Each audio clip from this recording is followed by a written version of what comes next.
بسم الله الرحمن الرحيم. وجاءت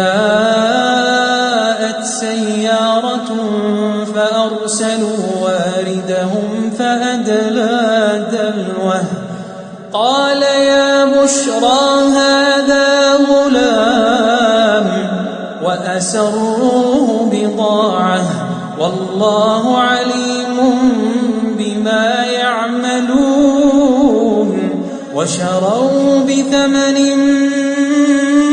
بخس دراهم معدودة وكانوا فيه من الزاهدين.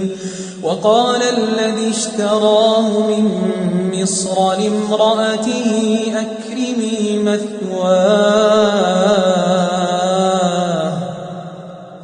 عسى أن ينفعنا أو نتخذه ولدا وكذلك مكنا ليوسف في الأرض ولنعلمه من تأويل الأحاديث والله غالب على أمره ولكن أكثر الناس لا يعلمون. ولما بلغ أشده آتيناه حكما وعلما وكذلك نجزي المحسنين. وراودته التي هو في بيتها عن نفسه وغلقت الأبواب وقالت هيت لك قال معاذ الله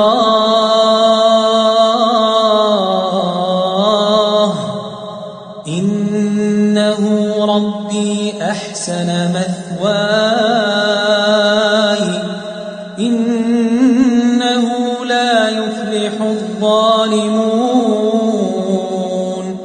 ولقد همت به وهم بها لولا أن رأى برهان ربه كذلك لنصرف عنه السوء والفحشاء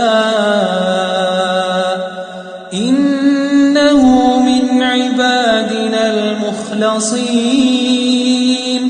واستبق الباب وقدت قميصه من دبر وألف يا سيدها لدى الباب قالت ما جزاء من أراد بأهلك سوءا إلا أن يسجن أو عذاب أليم. قال هي راودتني عن نفسي وشهد شاهد من أهلها إن كان قميصه قد من قبل فصدقت وهو من الكاذبين وإن كان قميصه قد من دبر فكذبت وهو من الصادقين.